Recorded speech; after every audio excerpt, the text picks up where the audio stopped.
Good morning. Good morning.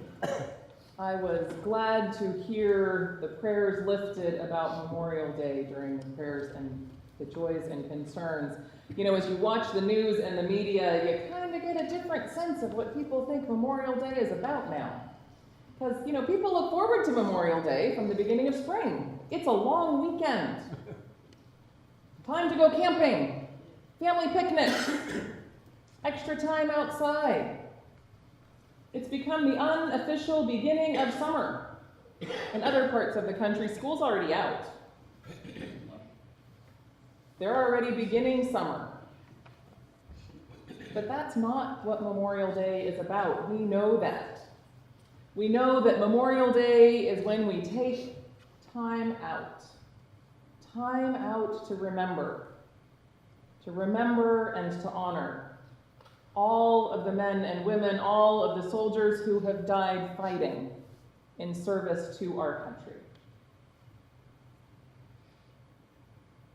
Now, we all have people in our past, and our families, and our friends' names that we can think of people who've died. And we hold on to them. But you know, the roots of Memorial Day tell us that there's something a little bit bigger there. It's a little overwhelming, but it's important. You know, in 1866, the women, did you know it was the women who really were the root of Memorial Day? The women in the South came to the cemeteries to decorate the gravestones of their loved ones, of their men who had died during the Civil War. And when they got there, they saw the Union soldier graves neglected, uncared for. And so they took flowers that they had brought to decorate their own loved ones' graves and laid them on the Union soldier graves as well. They remembered and honored the people who died that they did not know. And in that act began the healing of a nation. So thank you for letting me sort of go sidebar during my sermon time on Memorial Day. But as you know, I'm doing a lot of reading and looking at moral injury. And as I look at moral injury and read and talk, I just become more and more convinced that it is vital and important for us to look at and remember our past. That it is the only way that we can actually move forward and heal our future. So tomorrow on Memorial Day, I invite you to take time, take a moment to remember, to honor the names and the people that you know and love and hold dear to your heart, and the names and the faces of all of the soldiers who have died fighting that we don't know. We are a nation still at war. Men and women are still dying every single day. Let's hold them. Let's remember. Let's honor. So that as we move forward, we too can be a part of the healing. Now, quite honestly, there's a part of me that would really rather spend the day continuing down this track and healing, but we are in the middle of a sermon series on Job, and so I have to change back to Job. We're close to the end. Next week, Larry's going to talk about the happy ending.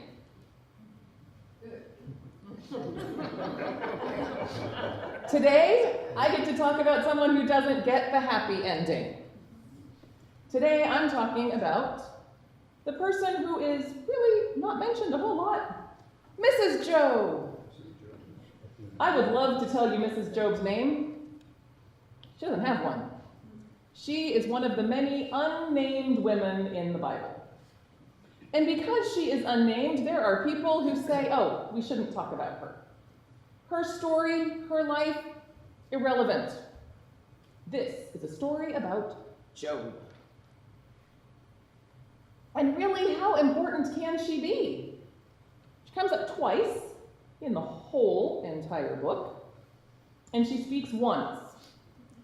which is what most people remember. Job 2, 8 and 9. Then Job sat on the ash heap to show his sorrow, and while he was scraping his sores with a broken piece of pottery, his wife asked, "Why do you still trust God? Why don't you curse him and die?" Not the nicest of words. And it's easier to not talk about her, or I'm sure several of the women sitting in these pews have heard some sort of a Sunday school lesson, something told about how she is the perfect example of how not to be a wife. Because wives are supposed to be supportive and loving and taking care of their husband no matter what. Yeah. Oops. Oops. Yeah. Oops. You know, this is one of those times I really have to agree with the feminist theologians and feminist writers. If we look at these unnamed women in the Bible, these little teeny pieces, they actually have a really important message to tell us, if we're willing to listen. So let's look at Job for a minute, and the story of Job, because we know, Larry's covered it for several weeks now, that what is happening to Job has nothing to do with anything that he's done, right? It is some weird argument, disagreement. I'm sorry, it's a pissing contest between God and the devil.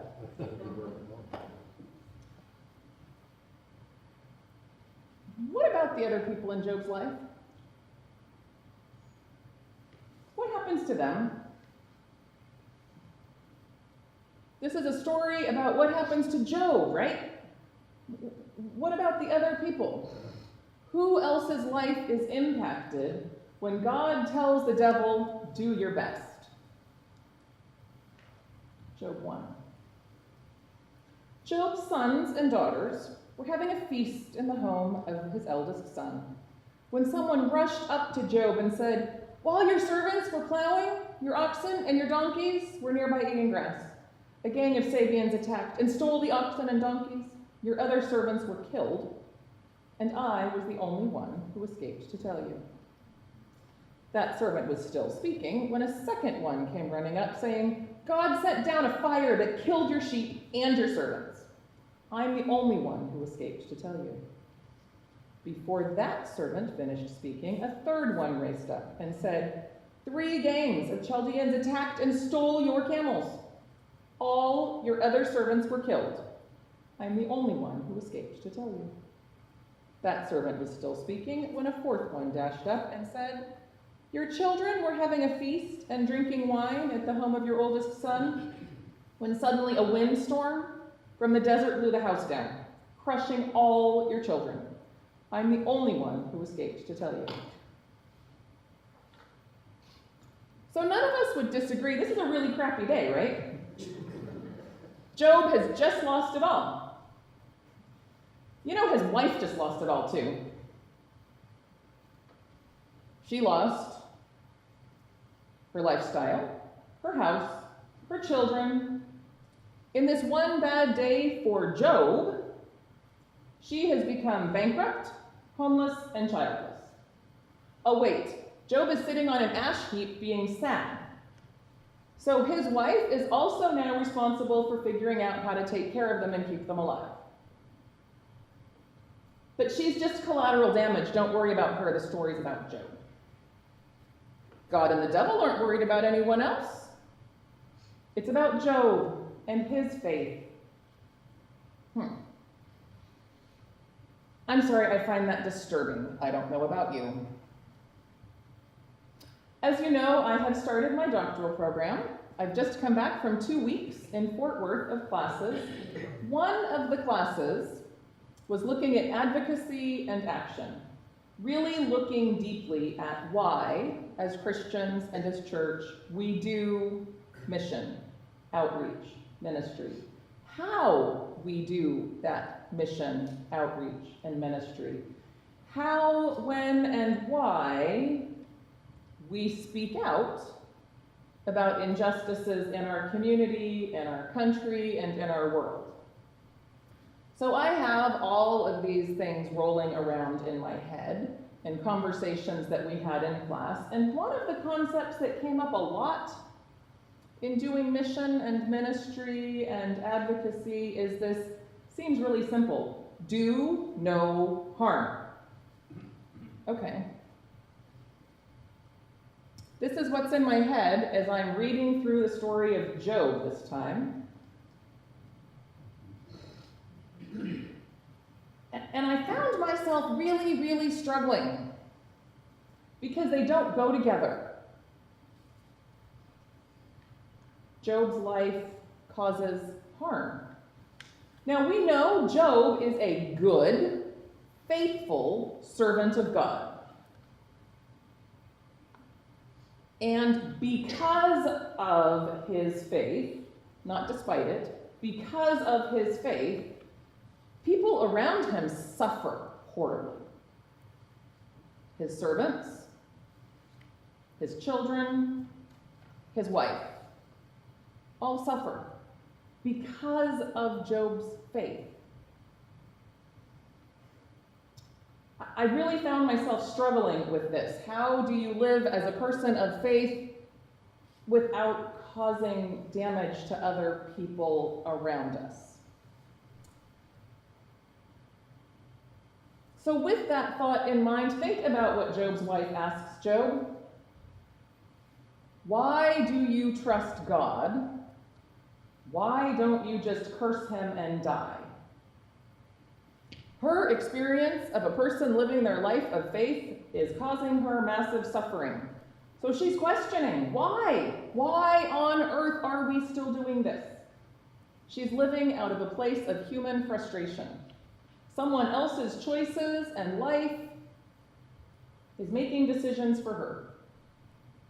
She'd kind of either just like her life back the way that it was, because it was really good then, or maybe at least just have a little bit of control over her own life. How many of you can relate to that?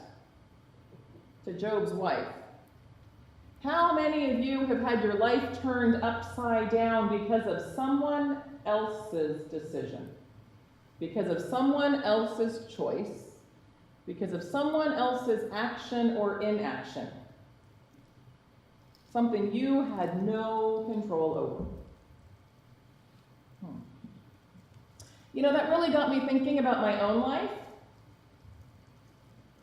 because I want to live as a good, faithful servant of God, a follower of Christ. I make decisions on how I live my life based out of that. We all do, right? So who's suffering because of me? My well-intended Christian choices. Who is the collateral damage in my life? Who's the collateral damage in your life? Now I'll give you some really easy ones. I have really good Mennonite friends who have this very strong, obviously, calling from God to go do peace work in unsafe parts of the world. They have gone to South Africa. They have 2 teenage boys. Their teenage boys did not want to go. Their teenage boys do not want to be there. Life is hard. It's not how they want to be living. They have no choice in it. They're collateral damage of their parents' mission to be doing this peace work. Okay, ask any minister's family how much of their life has been dictated by the ministry expectations on them and on their spouse, parent, child. They can tell you stories. Now, I try and keep that in mind with my own daughter, because I really do want to minimize the damage that my being a minister causes her in life. But I have to be honest with myself. On some level, in some way, she is collateral damage for my calling as a minister. Okay, so those are the two easy gimmies that I'm going to give you, and now I'm going to take the sermon time off the rails again. Because I can see your faces, you're thinking, you're stirring. There are things that we do, ways that we live our life. So I'm going to invite you to talk to each other, but I'd like you to talk to someone you didn't come to church with. Look around. Find someone who you didn't have coffee with this morning before you came, tea. So find someone you can talk to. You're all just still staring at me. Find someone you can talk to. We're gonna do this. We're gonna talk. Turn, look, find someone. I'm gonna push you a little bit. I'm gonna give you a few minutes to talk about. Think about these two questions. As Christians, as a Christian individual and how you live your life, who are you impacting and who might be suffering because of that? And as a church, who do we influence and impact? Who might we be doing damage to unintentionally, and can we avoid that? I'll give you a few minutes.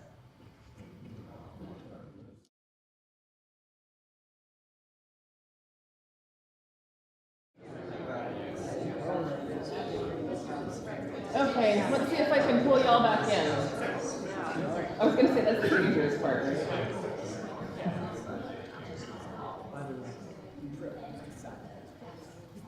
So did anyone think of anyone or come up with anyone that they'd actually like to share that they thought of? Marty. Well, this fine. Wait, we need a mic.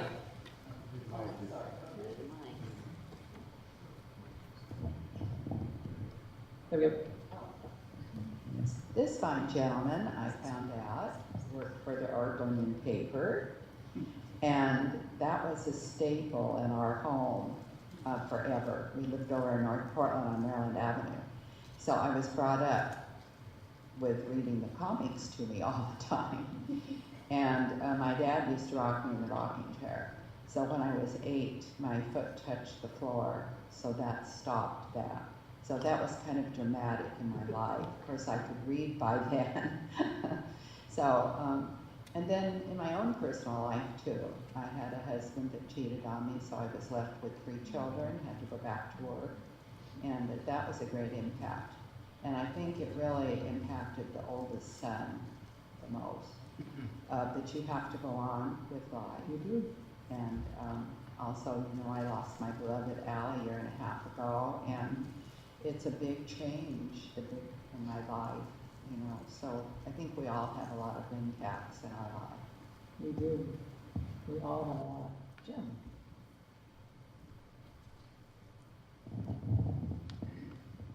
I think that we talked, and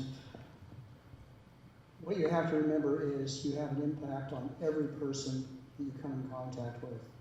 It may be, trivial, it may be, but my wife is always saying, don't look that way, smile when you look at someone. And so I'm sure that I've made a lot of negative impacts to people in this church when I've just been thinking something and not smiling. But we do have a contact with everyone, and we do make a difference in other people's lives. I remember that too, and I'll walk through the grocery store talking on the phone the whole time, and I get to the cash register and I have to go, okay, I have to get off of the phone because I see way too many people in line. You've seen them, right? They're talking on the phone and the cashiers, and they're just talking, and it's like, the person in front of us is still a human. What are we telling them when we don't? Remember that we do, Jim, have an impact on every person. And we get to choose whether we can try and have it be positive. So because I went to the early service, I've had a little more time to contemplate this. But this is what I brought up in the early service as well with the partner I was talking to. Even a decision is right and proper can have a negative impact on a person. When Tom and I were put in a position where we had to approach our daughter, challenge the way she was living under our roof, and tell her her behavior had to change, that had a negative impact on her. Her decision was to move out and not remain in our home, which was against our advice and against our wishes. But it has made her life very, very difficult. So even though we know we did the right thing, it has caused a little bit of a rift in our relationship with her, although that has healed over the last couple years somewhat, but has given her a lot of challenges in her life that she wouldn't have had. So that was my example. And that's a good one, because with Job is doing the right thing, staying strong in his faith. And sometimes, we don't get to choose the impact that we have. Sometimes it's not always good when we need it. It's a good choice, but it can cause. You're talking about preachers' kids. Our kids were always upset with Dad because he stopped by the road to help others. They weren't very happy with that. But our daughter came back many years later and said, you know what? We helped somebody on the side of the road who had a car full of kids. And I remember back when we, with a car full of kids, helped somebody else along the side of the road. It helped her to realize she had an opportunity that she otherwise may not have had that concept. The second part of my thoughts is we think about how we hurt others, but we have to also think about how we are hurt by others who are non-Christian. It's a two-way street. I think the mic going out is a good cue to us. You can continue the conversations with each other after the service. It's important for us to remember the impact that our lives have on others and that others have on us. Sometimes we get to choose, and sometimes we don't. Pray with me. Loving God, thank you. Thank you for the hearts that we have to reach out into the world, to make a positive impact on our families, on our communities, on our country, and on our world. As we continue to go about our daily lives, help us remember that we are living out of our faith and that we are expressions of our faith. Help us look for the unseen. Help us look for the opportunities so that we can give the most positive impact and let Christ's light shine in the world. Amen.